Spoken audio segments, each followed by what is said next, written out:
Next series, Phoenix Suns versus the Los Angeles Lakers. Yeah. Let's go. The Lakers will win in 5.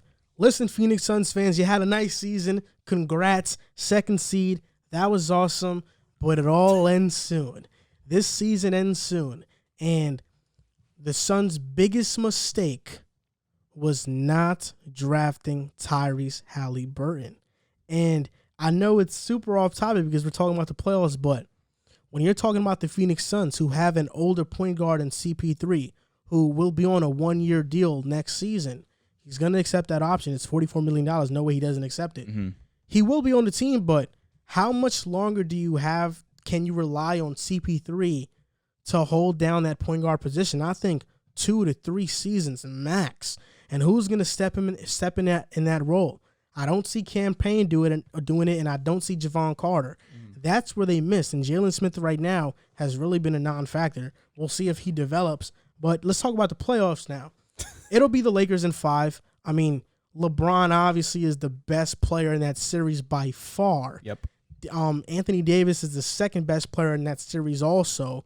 Devin Booker has yet to showcase what he can do. I think he'll be fine, though, even though KCP will be guarding him. That won't be an easy matchup for him because KCP is a very good defender. And then you got Dennis Schroeder guarding CP3. Alex Caruso might get some minutes here and there and guard him as well. But LeBron James will not lose in the first round. It's not possible. It's just not going to happen. You know, Jordan has lost in the first round before, but LeBron doesn't. He gets to the finals. You sure you want to go down that route? Maybe loses in the finals, but LeBron doesn't lose in the first round. Speaking facts. I mean, he loses when it matters. The thing that the Suns have looking forward for them, and that I would be excited about if I'm a Suns fan, is that they do have some good wing defenders. Jay Crowder, Torrey Craig, Mikal Bridges, all capable wing defenders that will all have to do their part in trying to stop and guard LeBron. But all in all, I think Mikal Bridges, he's too skinny for LeBron. LeBron's way too muscular. Torrey Craig, I think, would be the best matchup there, putting Torrey Craig on him. And even him, I mean, it's LeBron James. You know, and then you talk about the depth. I mean, on the Suns, their bench is Dario Saric, Cam Payne, Cameron Johnson. That's good. Montrezl Harrell is going to play this series. For sure. Because it just, you know, the Suns play big. They don't really play small like that. So Harrell is going to have a pretty good series this series. Wesley Matthews, let's see if he has a role in this series. Yesterday against the Warriors, he was phenomenal. He did play Alex well. Caruso is going to do his thing. I think he'll probably guard the hell out of Cam Payne. You know, I can. Chris Paul. Yeah, I was going to say, see. he's going to be on Chris Paul and Devin Booker, too. So the late and Kuzma off the bench as well. Kuzma's going to bring in that scoring. I just think you look at the starting lineup, it favors the Lakers. You look at the bench, it favors the Lakers. Last year, we were talking about the Lakers being, you know, not having chemistry going into the playoffs, and people picked Portland to be a sleeper team to beat them. This year, same narrative is floating around, but the reality is that when it's playoff time, LeBron's teams always flip a switch. Yep. And a switch will be flipped. And I see the Lakers in 5 and no more than 5. You know, shout out to Phoenix. Shout out to Phoenix. They had a great season. You know, shout out to Monty Williams for winning Coach of the Year. I don't really think you deserve it, but nonetheless, great award. You know, shout out to Devin Booker for a great season. Shout out to Chris Paul for getting your little MVP nominations.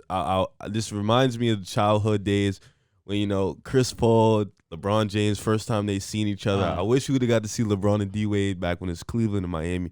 That would have been spectacular. That would have been lit. Yeah. With that being said, I have Lakers in 7. You know, I think the Lakers. 7 games. I think the Lakers are. No, but I think if you don't pick the Lakers to win, you must be a guru and know the future. I think the Lakers are the better team. I think they have the best 2 guys on the floor when healthy. With that being said, what I saw last night, LeBron still isn't healthy. You know, I saw him still, that ankle still is bothering him. He doesn't have that same bounce. He's kind of moving a little slow. Anthony Davis, you know, he's still getting it under him. You know, Draymond Green was playing phenomenal defense, but he still looks a little slow, still looks a little, you know, he's not there yet. Phoenix, I don't think Phoenix has anybody with Draymond's caliber to guard Anthony Davis. I think this is an Anthony Davis series. I think he has to be the best player on the court. He has to dominate them. I think with LeBron, you know, with that ankle injury still bothering him, they're going to be able to slow him down a little bit. The thing with LeBron is, though, he's so dominant that he doesn't need to score 25, 30 points to be effective. It could be a calm 20, 10, and 15, and he'll still be the best player on the court. That's why I say this has to be an Anthony Davis series. He has to put up 25, 30 with 12, 13. They're going to need him to play the 5 this series. He's going to have to be dominant. Because with Phoenix, they're going to run that 2-3 wing tandem and have D-Aiden at the 5. D-Aiden, I think Andre Drummond, this is a good series for him to play with D-Aiden out there. He can guard D-Aiden, be physical with D-Aiden. So this is going to be good for him to get some in. But with Phoenix's wings, like you said, Mikal Bridges, he's still skinny. I like to see Jay Crowder. He's mad strong, so I like to see Jay Crowder on LeBron. I like to see Torrey Craig on LeBron. Cam Johnson's going to get some run on LeBron, but this team is very young and inexperienced.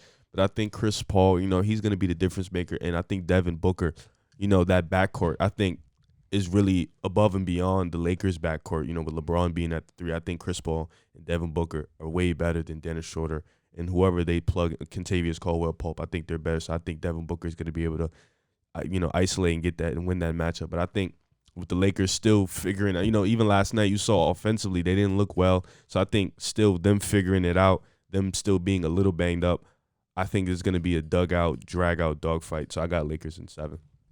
So I have Lakers in 6. So before I go into my boys, I'll talk about the Suns because we all know, I'm gonna talk about the Lakers in depth. So I'll tilt your head for a second and look at the camera, and show your hat on. Crispy.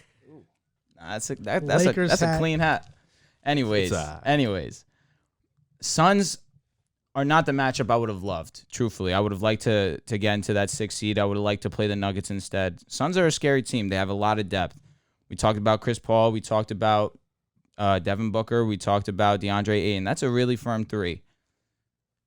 How it matches up against the Lakers' big 3, big 4. I'll throw in Schroeder in there too because Schroeder is definitely our 3rd best player. But Drummond's going to have to be huge this series for us if we want to win in 6. And I feel like he will be a big part because we saw last night Drummond really did not play a lot down the stretch. We needed to have a small ball lineup to compete with the Warriors, and it ended up working out. But as it translates to the Sun series, Drummond's going to have to be a lot bigger than he was last night because when you have Ayton, who's probably going to be playing defense on Anthony Davis, Drummond's going to get looks. And LeBron running that pick and roll with Drummond is going to be enormous for us in that series, especially if LeBron's ankle is going to be acting up. That being said, last night you mentioned a switch being flipped. I saw that on a steal that LeBron got on a transition where he went opposite side of the rim and finished with his right hand. That basket was the switch being flipped. He's one of the few players that is able to do that, where out of nowhere he could be having a horrible game, and he had a horrible first half last night. But then out of nowhere, he realized, I'm LeBron James. I got to start being more assertive. I got to start scoring the basketball because my team needs me to be this all-time guy that everyone knows that I am in order for us to be successful. And it started defensively. Once LeBron really talked to the guys, and he said, listen, we got to bear down. We got to start getting turnovers. Second half, Golden State had 17 turnovers. I think they had, I think it was either 11 or 15 points in that third quarter. We just started clamping up. We really started to become disciplined on the defensive side of the ball because when that switch is flipped, we're the best defensive team in the league by far. As good as the Knicks are, when we're healthy, we're easily the best defensive team in the league because we have the personnel. And when you're going against the Suns, who DeAndre Ayton has definitely taken a huge step this year, especially with Chris Paul helping him out there, AD is significantly better than Ayton in all aspects of the game. He's a better shooter. He's a better back to the ball basketball player than Ayton is. He's a better defender than Ayton is. So right then and there, AD, like you mentioned, AD has to be the best player is the key player to us winning this series. LeBron's going to be LeBron. That's obvious. We know LeBron's going to average at least 25, 7, and 7. That's just him. But then you have Anthony Davis, who last night we saw in the first half him go ghost and still end up with 25. That's Anthony Davis. So we're going to need AD to be AD, but most importantly, Drummond is going to have to take a huge step because what I've seen from Drummond this season as a Laker so far has not impressed me. But it's playoff time, and we need a guy like Drummond to be huge, especially in a series against a really good Suns team. So I do have the Lakers in 6, but it's going to be a dogfight. Last year, Anthony Davis was the second best player in the world No doubt. in the playoffs. No There's doubt. no doubt about it. He was the second best. I don't know why you're looking at that. Davis was the second best player Jimmy Butler was better. in the world. No, he was not. If he Anthony was better, Davis- he would have won. Nah. If he was Come better, he would have won. No, because AD was better than everybody else. And LeBron, too. Oh, yeah, it's LeBron. That's what I'm saying. So, come on. So that's the thing. But you mentioned it. You said it all. I think the Suns are still a very young team. I'm not sure how Booker will play. I'm still assuming he's going to play great because it's Devin Booker. Yep. But they're still a very young team, and the Lakers have too much experience, and they're just an all-around better team. So I have the Lakers in 5. Like I mentioned, you said it before, guard play favors Phoenix, but we said the same thing last year with Portland, with Houston. We said the same thing. Guard play is, going to favor them, but we know this league is about wings, having dominant wings. The Suns don't have a dominant wing. And one thing that's going to hurt them. One thing I'll add to that too is Schroeder and Caruso and KCP do not get not nearly enough credit because they're on a team with LeBron and Anthony Davis. This guy Dennis Schroeder has been unbelievable all season long. It's a shame that he had to be out with COVID because his conditioning right now is not the best. But when he is 100%, this man's balls to the wall every single game he plays. His defense is locked down, especially Balls against. to the wall.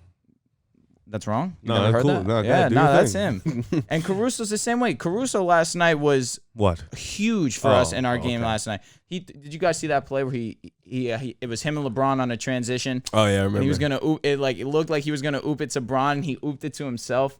Caruso is so underrated in that aspect of the game where They play their roles. they're amazing at their roles, and that's what makes the Lakers so dominant and so efficient. God. Yeah, they play their roles fantastic. You say Lakers in 7. Yeah. You say Lakers in 6. I say Lakers in 6 because of how we need more time together as a squad. If it was last year's team, or if it was last year and we had been 100% healthy, I'd have said Lakers in 4 if it was last year. 100%, I agree. But against the Warriors team that I thought we were going to come out guns blazing and put them away easy, it wasn't the case. We ended up coming out cold. LeBron, go ahead. I just think, we say Mikal Bridges is skinny, but, so is Andrew Wiggins. And he put a lot of pressure on LeBron last night. We saw it. He gave LeBron a lot of trouble, In the first half, agreed. Yeah, even when LeBron, posting him up, he was shying away, taking fadeaways. I think to this point, Wiggins is better than Mikal, though, as a defender. Yeah, but I don't think it's far off. I think Mikal Bridges can, make it difficult just because of LeBron's ankle injury. And let's be honest, it doesn't matter. It really doesn't. You mentioned Jay Crowder being a really good defender. Mikal Bridges, that's barbecue chicken for LeBron. Oh, well. It really is. No disrespect. It's LeBron has made a lot better defenders look bad. You know what I mean? He played against Kawhi. He's played against. What did he do against Kawhi? I mean, he beat him in 2014. Do you actually know the numbers when Kawhi was guarding him though? All right, let's hear it. Enlighten me. He still averaged 28 that series. Come on, bro. He still averaged 28. Shooting like 35% on Kawhi. Okay. It's bad. 35%. It's terrible. LeBron would cook Kawhi. Let's not even get come into on, that. dude. Kawhi and San Antonio, you guys got to stop.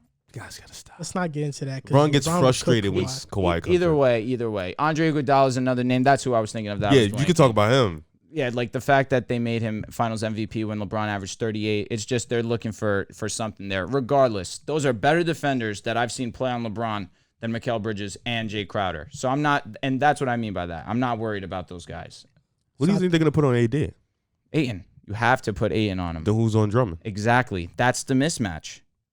I don't think Ayton. I think Crowder is goes probably on. going to go on AD. Yeah, I think And then it's that's gonna barbecue be, chicken too. It's going to be if maybe AD is Torrey aggressive. Craig. See, that's the thing too. I'm sorry to keep interrupting you, bro, but last night watching AD try to take so many jumpers, Yeah. it was blowing mine beyond belief. Because all he really has to do is back these guys down, spin, score the basketball. If he does that every single time, he'd be like a 75 field goal percent shooter. I'm exaggerating, obviously, but he wants to be a power forward too bad sometimes. And I get what you're saying. But you go to the extreme saying that Anthony Davis is bad. That's strong. That's rude. I think Torrey Craig and Jay Crowder will be the matchup, and Mikal will be on LeBron. So that's then- what I'm predicting. Yeah. And if that's the matchup, then I'm confident. Yeah, if he's aggressive. So we all have the Lakers winning. Anthony You're Disney. saying in 7. You're a little bit too high on the Suns for me. Lakers will beat them in 5. Rewind this video back when it happens. All right, let's. I mean, we all agree the Lakers are going to win.